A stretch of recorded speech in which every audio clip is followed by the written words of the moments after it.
We hear a great many different opinions today about some of these issues, but still we must face the fact that we must find some basic convictions. We must get things down to their roots, dispose in one way or another of the many layers of fallacies and theories and conflicts which have built up in every level of our education and our spiritual culture. There's so much to remember. If you try to remember, you will lose. Empty your mind. Be formless, shapeless, like water. Now you put water into a cup, it becomes the cup. Put it into a teapot, it becomes the teapot. Now water can flow or creep or drip or crash. Be water, my friend.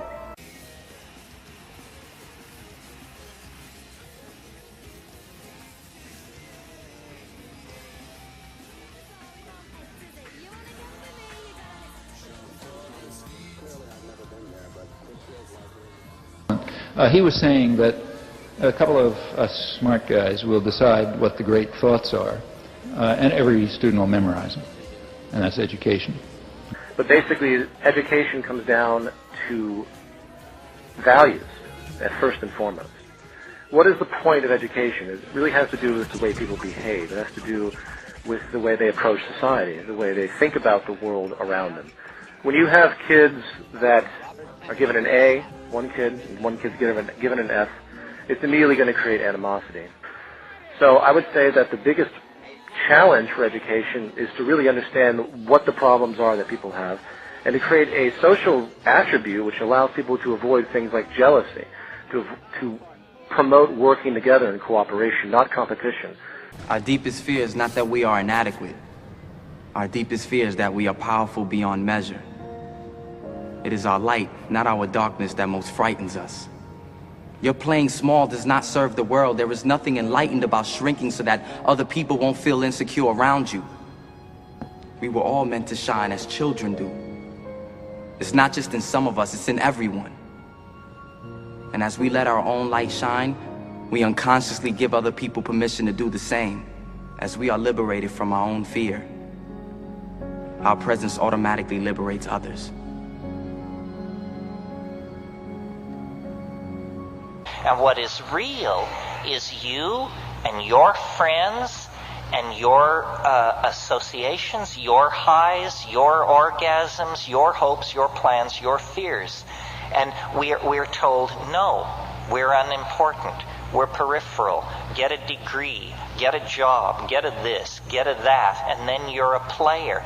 You don't even want to play in that game. You want to reclaim your mind and get it out of the hands of the cultural engineers who want to turn you into a half-baked moron consuming all this trash that's being manufactured out of the bones of a dying world. The social values of our society, which has manifested in perpetual warfare, corruption, oppressive laws, social stratification, irrelevant superstitions, environmental destruction, and a despotic, socially indifferent, profit-oriented ruling class, is fundamentally the result of a collective ignorance of two of the most basic insights humans can have about reality: the emergent and symbiotic aspects of natural law. The emergent nature of reality is that all systems, whether it is knowledge, society, technology, philosophy, or any other creation, will, when uninhibited, undergo fluid, perpetual change. What we consider commonplace today, such as modern communication and transportation, would have been unimaginable in ancient times. Likewise, the future will contain technologies, realizations, and social structures that we cannot even fathom in the present.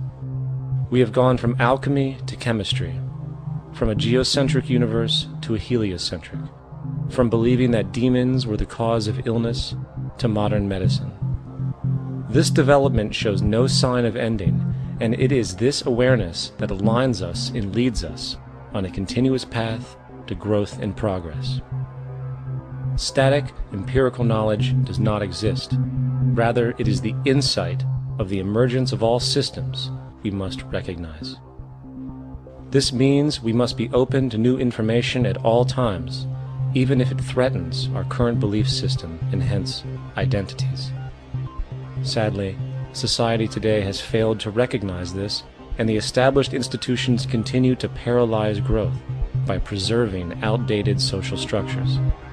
Simultaneously, the population suffers from a fear of change, for their conditioning assumes a static identity, and challenging one's belief system usually results in insult and apprehension, for being wrong is erroneously associated with failure, when, in fact, to be proven wrong should be celebrated, for it is elevating someone to a new level of understanding, furthering awareness. The fact is, there is no such thing as a smart human being, for it is merely a matter of time before their ideas are updated, changed, or eradicated. And this tendency to blindly hold on to a belief system, sheltering it from new, possibly transforming information, is nothing less than a form of intellectual materialism. The monetary system perpetuates this materialism not only by its self-preserving structures, but also through the countless number of people who have been conditioned into blindly and thoughtlessly upholding these structures, therefore becoming self-appointed guardians of the status quo. Sheep, which no longer need a sheepdog to control them, for they control each other by ostracizing those who step out of the norm. This tendency to resist change and uphold existing institutions for the sake of identity, comfort, power, and profit is completely unsustainable and will only produce further imbalance, fragmentation, distortion, and invariably, destruction. We have to stop consuming our culture. We have to create culture. Don't watch TV. Don't read magazines. Don't even listen to NPR. Create your own road show. I want them to get the media involved, because the media are crucial in helping to dissolve some of the stereotypical views we have of other people, which are dividing us from one another. Same applies to educators. I'd like youth to get a sense of the dynamism, the dynamic and challenge of a compassionate lifestyle, and also see that it demands acute intelligence, not just a gooey feeling. Our education system is predicated on the idea of academic ability. And there's a reason. The whole system was invented around the world. There were no public systems of education really before the 19th century. They all came into being to meet the needs of industrialism. So the hierarchy is rooted on two ideas. Number one, that the most useful subjects for work are at the top. So you were probably steered benignly away from things at school when you were a kid, things you liked, on the grounds you would never get a job doing that. Is that right?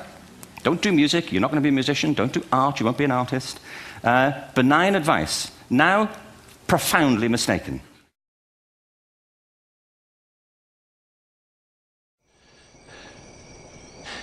Do you really think all this is an accident?